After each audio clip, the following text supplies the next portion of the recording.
ആയിരത്താണ്ട് വർഷങ്ങൾക്ക് മുമ്പ് അറേബ്യൻ കാലഘട്ടങ്ങളിൽ നടന്ന സംസ്കാര ശൂന്യതയെ അള്ളാഹുവിന്റെ റസൂല് മണത്തറിഞ്ഞുകൊണ്ട് 21-ാം നൂറ്റാണ്ടിലെ മുസ്ലിം സഹോദരിമാരും ആ ഒരു രംഗത്തെ അവർ അവലംബിക്കുമെന്ന് മനസ്സിലാക്കിക്കൊണ്ട് അള്ളാന്റെ റസൂല് ഹിജാസിന്റെ മണ്ണിൽ നിന്ന് പൊട്ടിത്തെറിച്ചുകൊണ്ട് പറയുകയാ, ഏ മുസ്ലിം പെൺകുട്ടികളെ, അയ്യുമാ ഇംറാത്തിൻ, ഏതെങ്കിലും ഒരു മുസ്ലിം പെണ്ണ് നകഹത് നഫ്സഹാ, തന്റെ ശരീരത്തെ അവൾ വിവാഹത്തിന് വേണ്ടി തയ്യാറാക്കുകയാണ്, ബിഗൈരി ഇദ്നി വലിഹാ, തന്റെ ഉപ്പ അറിയാതെ, തന്റെ ഉമ്മ അറിയാതെ, തനിക്ക് സംരക്ഷണം നൽകുന്ന തന്റെ രക്ഷകർത്താക്കൾ അറിയാതെ ഏതെങ്കിലും ഒരു പെണ്ണ് സ്വന്തം സ്വമേധയാ തന്റെ ശരീരത്തെ നിക്കാഹിന് വേണ്ടി തയ്യാറാക്കിയാൽ ഫനികാഹുഹാ ബാതിലുൻ, ഫനികാഹുഹാ ബാതിലുൻ, ഫനികാഹുഹാ ബാതിലുൻ. 3 പ്രാവശ്യം നബി തങ്ങൾ പറഞ്ഞു, അവളുടെ നിക്കാഹ് അസാധുവാണ്,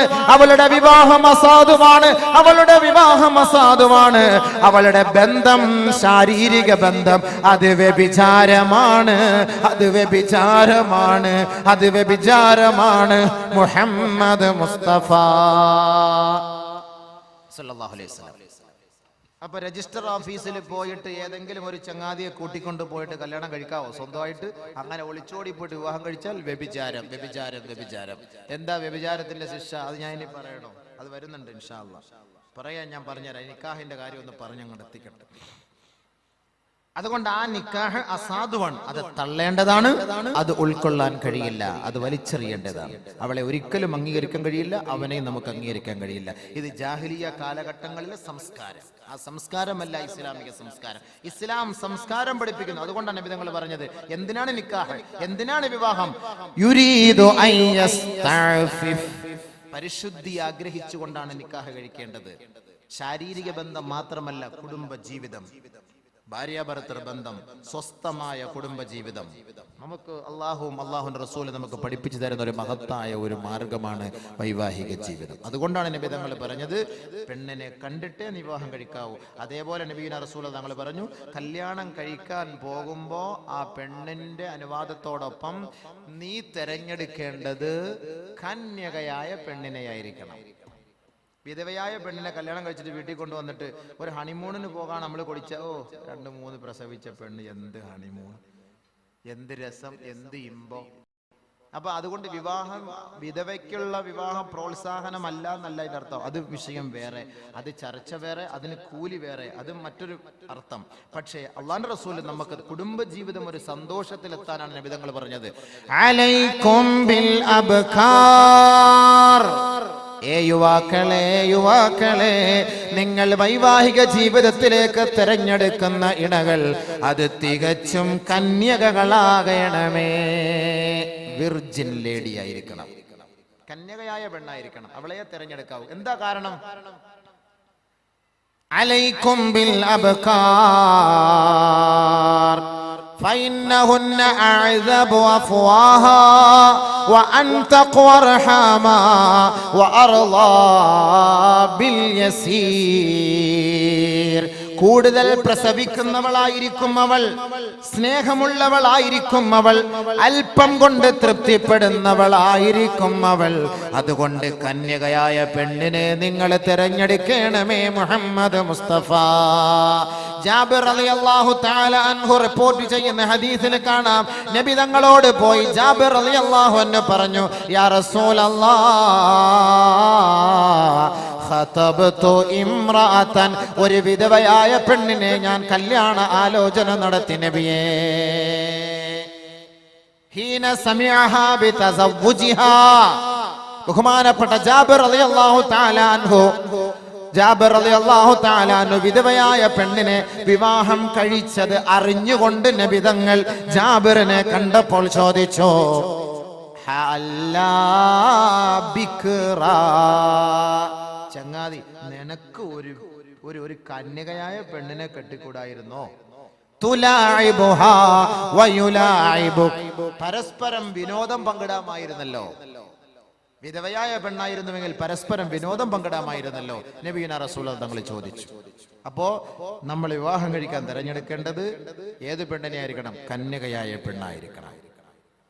അതേപോലെ നബീന റസൂലുള്ളാഹി തങ്ങൾ പറഞ്ഞു, കന്യകയൊക്കെ തന്നെ ഓക്കെ, പക്ഷെ സമ്പത്ത് നോക്കാമോ, സൗന്ദര്യം നോക്കാമോ, കുടുംബം നോക്കാമോ?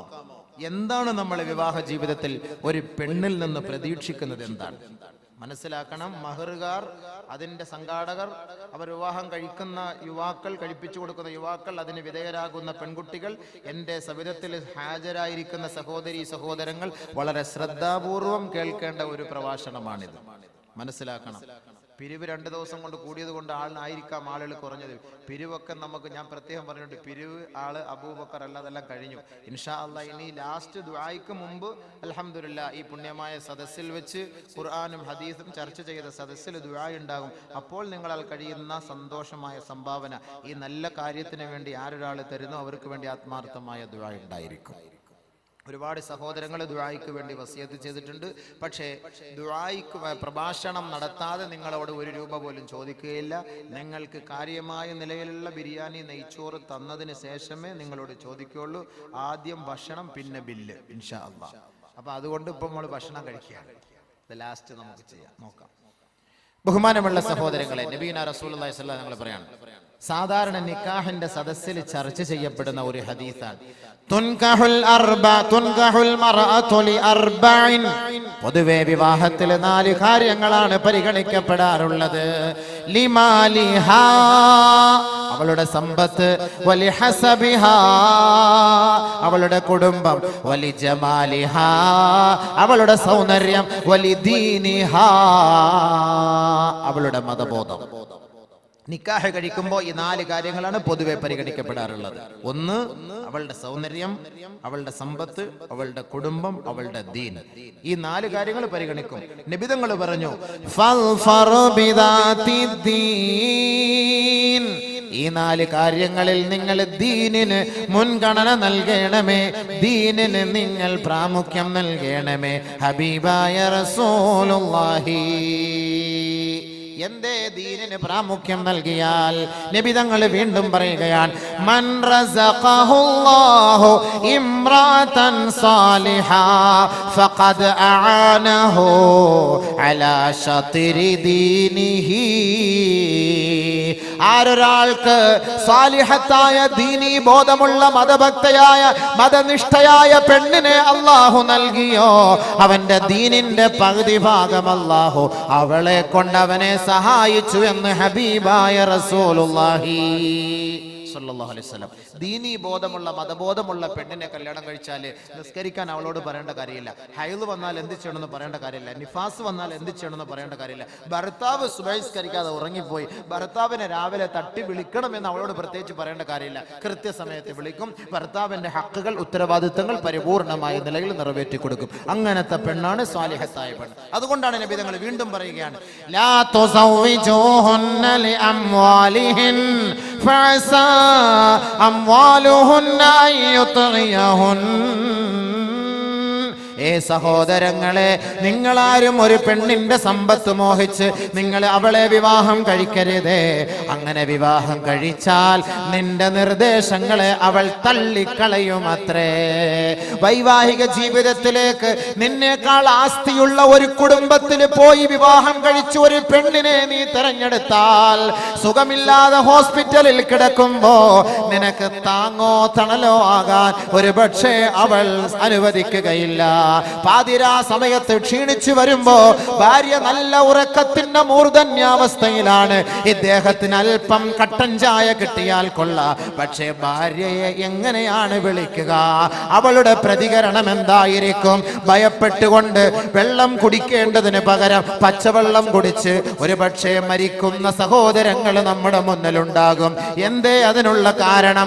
സമ്പന്ന കുടുംബത്തിൽ വളർന്ന പെണ്ണിനെ തെരഞ്ഞെടുത്ത് വിവാഹം കഴിച്ചപ്പോൾ നിന്റെ വാക്കുകൾ അവൾ നിഷേധിച്ച് തള്ളുകയാ. ലോകത്തിന്റെ നായകന്റെ പ്രഖ്യാപനമാണിത്. ലോകത്തിന്റെ നായകന്റെ പ്രഖ്യാപനമാണിത്. തള്ളിക്കളയരുതേ, പുച്ഛിച്ച് തള്ളരുതേ. അല്ലാഹുവിന്റെ റസൂൽ പറഞ്ഞ വാക്കാണിത്. ലാ തുൻകിഹൂഹുന്ന ലിഅംവാലിഹിൻ, സമ്പത്ത് മാത്രം പ്രതീക്ഷിച്ച് നിങ്ങൾ വിവാഹം കഴിക്കരുതേ. ഫഇന്നഹു, കാരണം അങ്ങനെ നിങ്ങൾ വിവാഹം കഴിച്ചാൽ നിന്റെ നാക്ക്, നിന്റെ നാമങ്ങളെ, നിന്റെ വാക്കുകളെ അവൾ സ്വീകരിക്കുകയില്ല. അവൾ തട്ടിക്കളയും. വീണ്ടും നബി തങ്ങൾ പറയുന്നു, ലാ തുസവ്വിജൂഹുന്ന ലിഹുസ്നിഹിൻ, സൗന്ദര്യം മാത്രം പ്രതീക്ഷിച്ചുകൊണ്ട് നിങ്ങളെ വിവാഹം കഴിക്കരുതേ. കാരണം തീർച്ചയായും അവളുടെ സൗന്ദര്യത്തിന്റെ പേരിൽ നിന്നെ വഴികേടിലേക്ക് നയിക്കാൻ അത് കാരണമാകും. സുന്ദരിയായ ഭാര്യയെ കല്യാണം കഴിപ്പിച്ചിട്ട് ഗൾഫിൽ പോകും, സ്വസ്ഥത കിട്ടുമോ? സ്വസ്ഥത കിട്ടുമോ? എപ്പോഴും ഫോൺ ഫോൺ ഫോൺ. അവൾ എവിടെയാണ്, ഓൾ എവിടെയാണ്, ആരുടെ കൂടെയാണ്, എവിടെ പോയി? സംശയം സംശയം സംശയം സംശയം. സംശയത്തിന്റെ രോഗം. സംശയിക്കാം ഒരു പെണ്ണിനെ, ഒരാണിനെ സംശയിക്കാവും. ആണിന്റെ ഭർത്താക്കന്മാരുടെ കടമയിൽ വരുന്നുണ്ട്, അപ്പോൾ പറഞ്ഞുതരാം. അപ്പൊ നബിതങ്ങൾ പറഞ്ഞ വാക്കായി പറയുന്നത്, ലാ തുസവ്വിജൂഹുന്ന ലിഹുസ്നിഹിൻ ഫഅസാ ഹുസ്നുഹുന്ന അയ്യുർദിയഹുൻ. സൗന്ദര്യം മാത്രം നോക്കി നീ വിവാഹം കഴിച്ചാൽ ആ സൗന്ദര്യം നിന്നെ വഴികേടിലേക്ക് കൊണ്ടെത്തിക്കും, അവളെയും അത് വഴികേടിലേക്കാക്കും.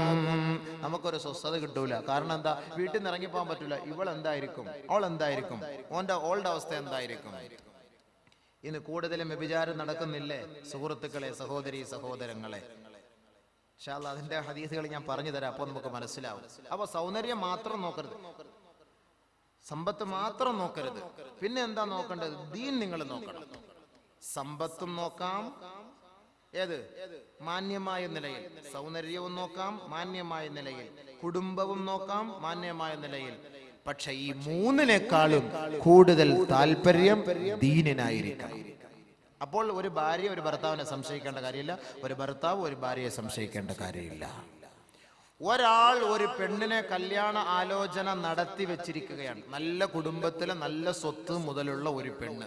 ആ പെണ്ണിനെ കല്യാണ ആലോചന നടത്തി വെച്ചു. പക്ഷെ ഇവനിത് അറിഞ്ഞില്ല.